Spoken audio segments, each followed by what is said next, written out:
Salut l'équipe, j'espère que vous êtes en forme. Bon, non, je pense que vous avez un gros plan sur ma tête. Mais en fait, j'avais commencé à tourner, la caméra bougeait dans tous les sens. Donc je vous ai coincé un petit peu contre le plafonnier en fait. Pour que la vidéo soit quand même agréable à regarder. Sinon, je pense que là, tout à l'heure, vous auriez vomi au bout de 5 minutes. Donc voilà, on se retrouve donc dans la voiture. Pourquoi? Parce qu'aujourd'hui, il y a au taquet de vent. Ça n'empêche pas que la voiture, elle était en plein soleil et que là, je suis en train de crever de chaud. Donc j'ai ouvert un petit peu les fenêtres, j'espère que ça va pas trop bousiller en termes de son. Parce que bon, on n'a pas encore le fameux micro Rode à 500 € là, mais ça viendra peut-être un jour. Donc voilà, je suis obligé de faire rentrer un peu d'air. Parce que voilà, il fait trop chaud là dans la voiture. Bon, bien sûr j'ai la clim, mais voilà, c'est fin du mois. Hein. Toi-même tu sais. Bref, j'avais posté donc une vidéo. Enfin, une vidéo non, j'avais posté une photo sur mon Instagram de ma nouvelle voiture. Et j'ai pas mal de monde qui m'ont demandé si on pouvait, si je pouvais faire une vidéo présentation dessus. Donc c'est en fait ce qu'on va faire aujourd'hui. Mais avant de commencer, je tiens à dire que cette vidéo elle est sponsorisée. Ne vous inquiétez pas, je suis pas en train de me prostituer, je l'ai déjà dit. S'il y a une marque de bananes qui me contacte pour faire une pub pour les bananes, on n'ira pas jusque là. D'ailleurs on fera une vidéo à ce sujet bientôt parce qu'il y a des choses que j'ai besoin d'éclaircir avec vous. Mais voilà, il y a donc une marque qui m'a contacté qui m'a dit écoutez, on peut vous payer l'équivalence d'un plein d'essence si jamais vous parlez de nous. Et comme je connais déjà et que c'est quelque chose que j'apprécie et que j'utilise moi-même, pourquoi pas le faire, parce que ça concerne quand même la chaîne. Donc voilà, avant de commencer je vais vous parler de ça. Donc c'est Autodoc, vous devez connaître, sinon je vous le fais découvrir. Donc c'est Autodoc, c'est quoi? C'est un vendeur de pièces auto qui vend dans toute l'Europe et dans d'autres pays aussi je pense, mais moi en tout cas je commandais chez eux quand j'étais donc en France, et là maintenant que je suis au Danemark, je peux également commander chez eux et c'est au même tarif que quand j'étais en France. Donc ça c'est vraiment cool, dans le sens où au Danemark c'est vraiment cher. Tout est plus cher. Donc là ce qui est cool, c'est que j'ai pu commander chez eux les pièces de la BM. Pour ceux qui ont regardé sur Instagram, j'avais le Calorsta à changer et le joint de pompe à eau et tout ça. Et voilà, j'ai pu commander les pièces chez eux et je les ai payées, donc rien du tout, une misère. Voilà, je vous parle vraiment de mon ressenti et de mon expérience à moi. C'est pas quelque chose qu'on m'a dicté, que j'ai marqué sur un papier là juste à côté. De toute façon, si ça ne leur plaît pas, la vidéo elle ne sortira pas. Donc si vous voyez la vidéo, c'est que j'ai dit ce que je voulais dire et que ça leur convient. Donc voilà, Autodoc c'est quoi? C'est un distributeur de pièces. Et moi, ce que j'aime chez eux, c'est qu'il y a toutes les marques. Ça se voit qu'ils n'ont pas de contrat exclusif avec une marque qu'ils doivent absolument mettre en avant tout le temps. Ou qu'on n'ait pas le choix en fait sur les pièces. Il y a beaucoup de marques, ils donnent des marques pas du tout connues. Et moi c'est ce que j'apprécie, parce que là par exemple j'avais besoin d'un Calorsta. Et je pense pas qu'un Calorsta, même si c'est très important pour le moteur, je pense pas que ça ait besoin d'être la marque du fabricant pour que ça fonctionne. La marque du fabricant, qu'est-ce que je veux dire par là? La marque conseillée par BMW. Donc j'ai pu prendre un Calorsta que j'ai payé je crois un peu moins de 10 €. Voilà. Alors qu'au magasin on m'a demandé 22 € de mon Calorsta. Donc ça c'est cool. J'ai pu pareil, en même temps j'ai même pu prendre mon bidon de liquide de refroidissement. Et ce bidon il m'a coûté allez, la moitié du prix au magasin. Je vous parle encore du moins cher. Donc ça voilà, c'est vraiment cool. Je cherche beaucoup, comme vous savez, on est un peu sur refaire des choses dans les économies et tout. Et moi, à chaque fois que je compare, et pour moi, il n'y a rien à faire. Autodoc, c'est vraiment là où je trouve le moins cher.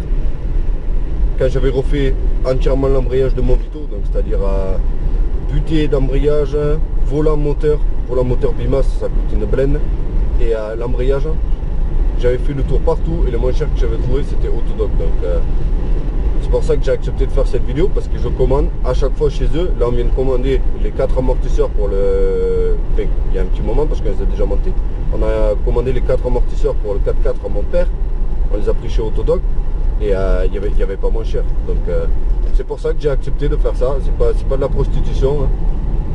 Et en même temps, au passage, ils vont donner un petit code qui vous donne 3%. Donc ça paraît peut-être pas grand chose 3%, mais sachant que c'est déjà les moins chers, 3% c'est quand même pas mal. Je pense que c'est bon à prendre. Donc voilà, n'hésitez vraiment pas à aller faire un tour sur Autodoc si vous avez besoin de pièces auto. C'est un conseil que je vous donne, c'est pas un conseil qu'on m'a forcé à vous donner parce que j'ai pas de contrat, je dis ce que je veux. Et voilà, si vous avez besoin de pièces pour votre voiture, vraiment allez jeter un oeil sur Autodoc. Moi c'est le moins cher que j'ai trouvé pour l'instant. La seule petite chose que je pourrais leur reprocher, si c'est un reproche, c'est un peu le délai de livraison. C'est-à-dire que c'est pas aussi rapide que si vous allez chez votre revendeur de pièces qui peut avoir les pièces dès le lendemain matin. Là, il faut quand même prévoir une petite semaine pour recevoir les pièces pour la voiture. Donc voilà, si vous avez vraiment quelque chose qui est cassé et que vous êtes dans l'urgence de réparer votre voiture, ben voilà, vous allez payer le prix, mais il faut aller chez le revendeur du coin et il pourra avoir la pièce dès le lendemain matin. Bon, ça c'est partout pareil, hein, que ce soit avec une moto ou quoi. Mais si c'est de l'entretien ou que vous pouvez attendre, moi je vous conseille vraiment de commander chez Autodoc, il n'y a rien à faire. Donc voilà, vous aurez un lien dans la description. N'hésitez pas à aller voir sur leur site.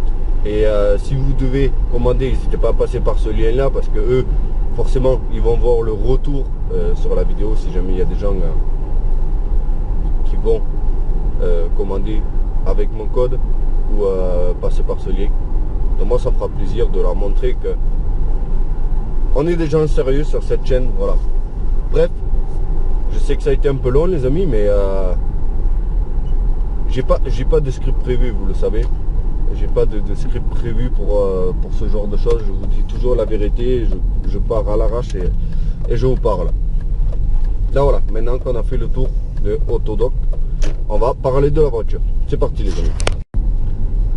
Donc on se retrouve pour parler de la voiture. Comme vous savez, j'avais mon Dacia Duster que j'ai ramené avec moi au Danemark. Et au final, je me suis rendu compte que ici, j'en avais pas forcément besoin parce que je bouge beaucoup moins. Donc un véhicule économique, à la limite, je m'en fous un petit peu. Et j'ai acheté une petite Polo pour faire mes trajets à la con, aller au magasin, tout ça là. Et qui coûte peu cher. Non voilà, j'avais pas forcément besoin de mon Duster ici, non. Donc en plus de ça, il fallait que je paye, je crois que c'était aux alentours de 3000 € pour le faire immatriculer ici. C'est comme ça au Danemark, c'est le pays le plus cher et le plus taxé sur les véhicules. Donc il me fallait casquer 3000 € juste pour pouvoir l'immatriculer. Chose que j'avais pas envie parce que j'avais déjà payé, je pense, le prix qui valait. Donc rajouter en plus 3000 € pour ça, je préférais les mettre dans une moto. Comme vous avez pu voir, j'ai acheté la KTM. Et voilà. Donc j'ai mis en vente mon Duster ici sans les plaques danoises. Donc je l'ai mis en vente sur plaque française. Donc il fallait que la personne qui l'achète paye donc la taxe d'importation. Mais j'ai vu que le Duster ici, le moins cher, il était aux alentours de 10-11 000 €. Donc voilà. En gros, moi j'ai mis mon Duster à vendre pour je crois à peu près 5 000 €. Et en plus, donc il fallait payer les 3500 € de taxe d'importation pour l'immatriculer sur plaque danoise parce que tu n'as pas le droit de rouler sur plaque française ici, ça passe pas. Tu te fais arrêter direct, saisir la voiture, c'est un bordel. Donc je l'ai mis en vente donc à ce prix là et ça faisait quand même, malgré, même si la personne l'achetait 5000 € avec la taxe d'importation 3500 €, ça le faisait 8500 € le Duster, ça restait le moins cher de tout le Danemark.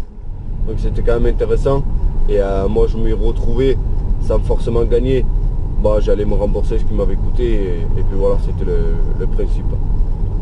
Mais à chaque fois on me proposait des échanges ou de faire des reprises parce qu'apparemment personne n'avait la thune nécessaire pour l'acheter directement. Donc c'était un peu, je prends le vent dans la gueule, c'était un peu la galère. Et comme vous savez, je suis plutôt fan de BM, Mercedes aussi. On va s'arrêter de rouler, je pense, comme ça je vais vous faire le tour de la voiture. Après je vais essayer de trouver quand même un endroit à l'abri, parce que là tout à l'heure on tourne en rond en fait Et déjà que c'est un gouffre, ça je vous expliquerai après. Là la vidéo elle est en train de me coûter une blende. Donc bref, je sais même plus où j'en étais. Je vais essayer de reprendre, on va s'arrêter là. On va arrêter de rouler, faire genre pour rien là. On va s'arrêter là 2 minutes, comme ça fera moins de vent aussi. Donc voilà, il y a une personne qui m'a dit si tu veux j'ai un série 5 Touring. Je peux te donner ça, et il m'a proposé au début je crois 2800 €, et j'ai dit que j'allais réfléchir parce que je trouvais que c'était pas suffisant, parce que je sais le prix à peu près que ça vaut un série 5 Touring comme ça. Et après le lendemain il m'a proposé, donc il m'a dit ouais si tu veux je te donne vraiment 3500 € plus mon Touring. Et c'est là que j'avais pas besoin en fait d'une BM. En plus de ça, ça consomme un truc de fou. Et ici on a la taxe de poids à payer tous les ans. Et vu qu'un Touring comme ça c'est gros, ça pèse lourd, donc la taxe de poids est super chère. En plus il y a du malus par rapport à la consommation. Donc je vais vous expliquer un petit peu après. Mais c'est pas un véhicule valable en fait. C'est pas du tout économique d'avoir ça. Et sachant que c'est un peu vieux, il n'y a pas grand monde qui veut de ça en fait. J'ai dit ça reste un bon véhicule. Donc voilà, finalement j'ai accepté. Il est venu avec la BM. Je lui ai filé mon Duster, il m'a donné la BM, il m'a fait les 3500 €. J'ai pu rembourser les sous que je devais pour la KTM.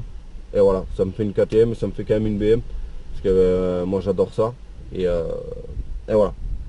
Donc je vais vous raconter un petit peu c'est quoi comme voiture. Donc c'est une série 5 E39 520i. Donc qu'est-ce que ça veut dire? Ça veut dire que c'est une 6 cylindres en ligne de 2 litres et 150 chevaux. Donc c'est un moteur très sous-estimé pour cette voiture. Déjà que ça allait dans les séries 3. Alors là dans un série 5 en plus Touring, c'est limite abusé. Donc ça consomme un truc de malade. Vraiment, on est sur du 10 litres au 100 en conduite vraiment tranquille. J'arrive des fois à descendre 9 litres, mais bon c'est vraiment limite. Et ça n'avance pas. Voilà, c'est clairement ça avance pas. 150 chevaux essence dans une voiture de ce gabarit. En plus j'ai des jantes énormes dessus. C'est vraiment voilà, on est dans du cruising, ce que j'appelle. C'est vraiment, c'est bien pour juste rouler tranquille quoi. Il faut pas espérer commencer à faire du drift ou taper des courses sur la route, même pour doubler. Bon, bien sûr, ça avance, tu peux doubler, mais c'est pas une voiture de course, hein, loin de là. Ça se promène et c'est très bien comme ça. En termes de taxe de poids, je suis à peu près 400 € tous les 6 mois. Et ça, c'est le truc, tu peux pas y échapper. Au Danemark, c'est comme ça. Dès que tu as les plaques sur ta voiture, parce que sinon il faut aller à la préfecture rendre les plaques, et dans ce cas, tu n'as plus le droit de te servir la voiture. Tu peux aller les récupérer si tu veux. Mais si tu veux si tu veux t'en servir, tu es obligé de payer cette taxe de poids. Donc je paye par rapport au gabarit, le poids de la voiture, je paye donc 400 € tous les 6 mois. Donc ça fait énorme. J'ai même pas calculé par mois, mais je crois on doit être aux alentours de 70-80 € par mois, juste en taxe de poids. Ça n'a rien à voir avec l'assurance ni rien. L'assurance et tout c'est à part, la consommation c'est à part. Donc ça je dois payer tous les 6 mois. Donc en gros ça fait 800 € par an, juste pour pouvoir m'en servir, juste pour pouvoir la garder immatriculée. Donc c'est pour ça qu'il n'y a pas grand monde qui veut d'une voiture comme ça, parce que c'est un gouffre financier. Ça consomme 10 litres au 100. Ça coûte relativement cher en assurance. Bon, pas pour moi parce que j'ai beaucoup d'années d'assurance. Et la taxe de poids, elle est terrible. Donc voilà, vous consommez du 10 litres au 100, vous payez relativement cher l'assurance. Et vous casquez 80 € de taxe de poids tous les mois. Donc c'est pas une voiture économique. Après, comme je vous dis, moi c'est une voiture que je me sers comme ça quand j'en ai envie pour aller promener et tout. J'avais pas besoin pour aller bosser tous les jours. J'ai ma Polo pour ça. Donc c'est pas plus dérangeant que ça. Bref, on a blablaté presque pendant 10 minutes, mais j'ai quand même des choses à vous dire. Donc maintenant on va faire un peu le tour de la voiture. Je vais vous la présenter. Je pense que là on est à peu près à l'abri du vent. Donc c'est parti les amis, on se retrouve dehors. Donc là voilà, elle est super jolie avec ses belles jantes comme vous pouvez voir. C'est sûrement le truc qu'on voit en premier. Donc c'est une série 5 Touring Comme on peut voir, elle a les phares, comme toute BM qui se respecte, qui sont devenus ternes, mais ça c'est rien du tout. Je sais comment on les rénove, bien avant qu'on commence à faire des vidéos astuces là-dessus. J'ai déjà fait ça pendant des années. Donc ça c'est vraiment pas un truc qui me pose problème. Elle a des jantes donc magnifiques. Le problème c'est qu'ici au Danemark, les jantes pour eux c'est rien du tout. On s'en bat les couilles. Donc voilà, vous pouvez voir, ça a des impacts de trottoir, mais complètement partout. Les gens, ils en prennent vraiment pas soin. Parce qu'ici, voilà, une paire de jantes, c'est rien. Tout le monde a des jantes. Alors que ça, en France, du moins là où j'habitais, dans le sud, ça vaut une petite blende, une paire de jantes 19 comme ça pour BMW. Ici, ça vaut rien. Donc, les gens ils font vraiment pas gaffe. Vous pouvez voir, le vernis, il est complètement craquelé partout. Les jantes, elles sont pignées vraiment tout autour des bords. Ils n'ont pas hésité à se garer contre les trottoirs. Donc ça, c'est vraiment con. Ça me fait un peu chier parce que vraiment, moi, je les trouve belles, ces jantes. Il y a un gros déport à l'arrière et un petit déport à l'avant. Donc elles lui vont à merveille, ces jantes-là. Comme on peut voir là. Donc, par contre, comme vous pouvez voir, en termes de dimension et en termes d'état de pneus, on est sur du 2, 75, 30, 19. Donc les pneus, ils sont juste énormes. Ils sont super larges. Je vais vous montrer en dessous. Voilà. Donc ça n'arrange en rien. Désolé pour le vent les amis, je vous l'avais dit. Ça n'arrange en rien la consommation, ça c'est clair et net. Toujours pareil ici, le problème de rouille. Le coffre, il a vraiment ramassé, comme on peut voir ici, ça a commencé à rouiller. Ici, au bord, là ça a commencé à cloquer. Là, tout le long, ça a été rafistolé aussi. Voilà, vraiment toutes les bordures où le sel il s'incruste. Voilà, je sais pas si on voit bien là. Mais ça commence à rouiller. Le coffre il pèse un âne mort, regardez. Vous voyez là tout le long. Ça a même commencé à se séparer. Donc elle a l'air jolie comme ça dedans, mais bon, elle a toutes les maladies de la voiture danoise qui se respecte. Donc ce qui est cool, c'est qu'on a un coffre énorme. Vous pouvez voir qu'il y a un peu de sable. Je suis allé chercher du sable, désolé. Normalement c'est une voiture que je garde propre. Mais là, j'avais besoin d'aller chercher des sables. Donc je suis allé chercher du sable, voilà, on passera un coup d'aspi et c'est tout. Après c'est vraiment tout confort. Ce qui est cool le soir, c'est que tu as la petite lumière et tout. Ça se voit quand même que c'est une voiture pour taper de la route. Et ça, moi, ça me fait plaisir. J'adore rouler avec. Certes, ça n'avance pas, mais c'est vraiment un plaisir de conduite. Parce que ça flotte littéralement sur la route. Tu peux taper des bornes avec sans problème. Je vais vous montrer aussi l'intérieur. Bien sûr, c'est un peu sale, comme je vous ai dit. Je suis allé chercher des sables, j'ai ma veste qui traîne au milieu et tout. Ce qui est cool, c'est qu'à l'arrière, tu as vraiment énormément de place. Moi, je suis relativement grand, je suis bien reculé, et je peux vous dire qu'un adulte, ici, il peut s'asseoir vraiment tranquille à l'arrière. Le petit siège auto pour le gosse. On a des enceintes au plafond derrière. Qu'est-ce que je peux vous dire de plus? On a des petites lampes de lecture et tout sur les côtés. Donc voilà, on voit vraiment que c'est une voiture pour faire de la route. Hein. On n'est pas sur un série 3, on est clairement sur quelque chose de... C'est un peu comme chez Mercedes en fait, les classes E. Voilà. On est sur la voiture pour les autoroutes allemandes là. Le petit ouvrant qui fait super plaisir, j'adore ça. Vous pouvez voir là. Donc il peut se lever en avant comme ça, il peut aussi rentrer dans le toit. Par contre il a la même maladie que mon ancien série 5, c'est que quand il vient en avant, il y a un petit clapet ici qui ferme pas bien, donc ça bug, il faut tenir avec la main. Je sais pas s'il y en a qui ont déjà rencontré ce problème. Dedans, on se retrouve donc, elle a pas beaucoup d'options, ça c'est vraiment dommage. Un gros série 5 comme ça, d'autoroute qui n'a pas le régulateur, ça c'est vraiment... je comprends pas. Je comprends pas pourquoi la personne, quand il a acheté neuve, n'a pas pris l'option régulateur. C'est comme ça. Qu'est-ce que vous voulez faire? Vous pouvez voir aussi la petite canette, le petit papier, le petit rouleau de papier cul là. Comme ça, si vous avez besoin de chier en route, pas de problème, vous vous arrêtez, vous pouvez chier. Ici, on peut commander toutes les vitres, bloquer les vitres, rétroviseur électrique. On a le petit ordinateur de bord ici qui... je vais essayer de voir si on peut le voir. Voilà. Vous voyez ici en bas là. Il fait 13,5 degrés. Conso moyenne 9 litres au 100. Autonomie Vitesse moyenne, vous pouvez voir, je roule tranquille, hein. 55 km/h. Et voilà, c'est tout. C'est pas la voiture avec les grosses options. Ce qui m'a fait plaisir, c'est qu'elle n'est pas couleur bois dedans. Je sais pas si vous voyez. C'est pas, je sais pas comment on appelle ça, mais c'est une sorte de gris brossé, assez foncé. Donc ça, c'est vraiment joli. J'ai adoré, parce que généralement les vieilles couleurs bois et tout là, ça fait vraiment papy. Là non, on est vraiment sur du noir. Par contre, ouais, vous pouvez voir, elle n'a pas le cuir. D'un côté, c'est dommage parce que c'est joli le cuir. C'est quand même, ça rajoute quand même du luxe. Après, en termes d'utilisation, je vous parle d'expérience parce que j'adore avoir le cuir dedans, mais vraiment juste pour le côté classe. Parce que on est vraiment beaucoup mieux sur des banquettes en tissu, surtout l'été quand il fait 40 degrés à l'ombre.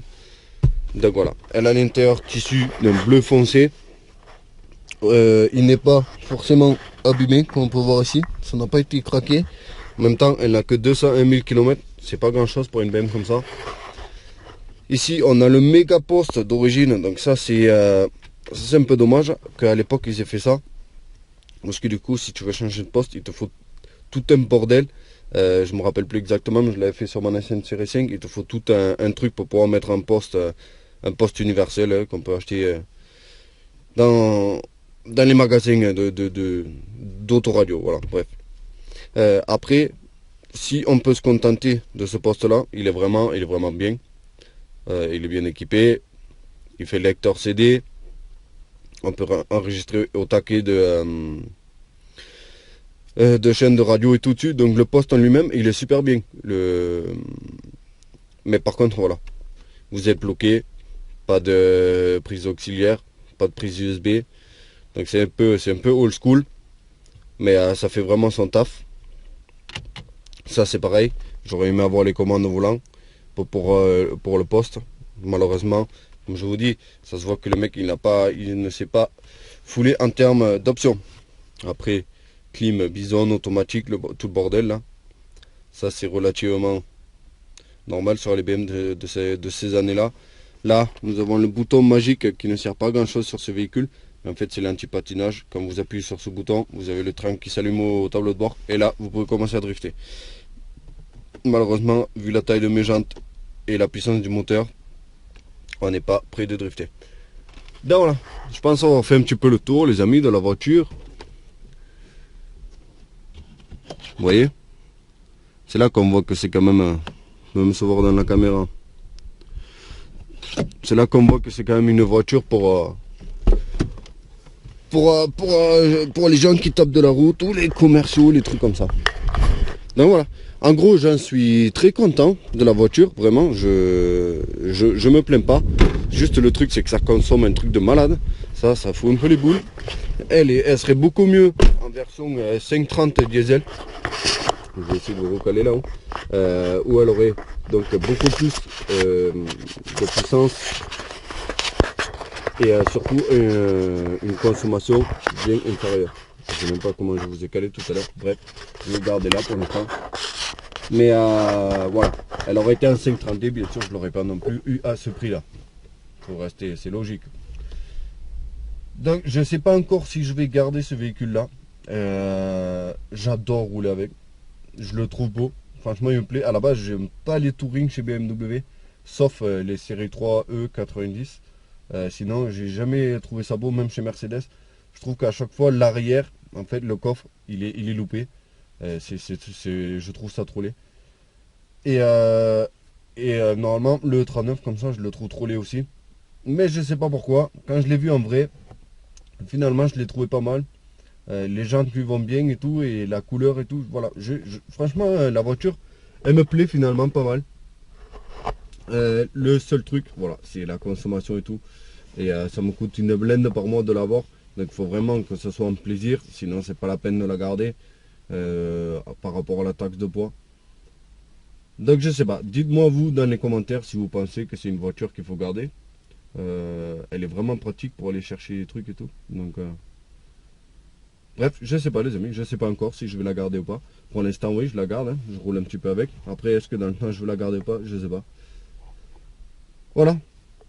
Je sais pas si la vidéo elle va vous plaire les amis. Je suis pas un présentateur professionnel de voiture. C'est vous qui me l'avez demandé à plusieurs reprises si je pouvais faire une vidéo et quand c'est qu'elle allait sortir, alors que j'avais pas forcément prévu de faire une vidéo, sinon je vous aurais fait expliquer l'histoire avant, quand j'ai changé mon tester, tout ça. Donc voilà. Dites-moi le dans les commentaires. Je blablate beaucoup en rond, tout ça, et je suis désolé. Mais ici, on est sur la vérité, comme vous pouvez voir. J'ai pas un bout de papier là au tableau de bord où c'est marqué ce que je dois dire. Et j'ai pas prévu dans ma tête, j'ai pas refait 400 fois le même plan. Voilà. On est sur du brut. Et c'est comme ça, les amis. Bref. Merci à tous d'avoir regardé la vidéo. N'oubliez pas de cliquer sur le lien Autodoc dans la description si jamais vous devez passer une commande ou quoi. Moi, ça me ferait plaisir de leur donner un petit peu de retour, de montrer qu'on est des gens sérieux, sur qui on peut compter, comme ça, voilà. Merci à tous les amis, et je vous dis à la prochaine. Ciao.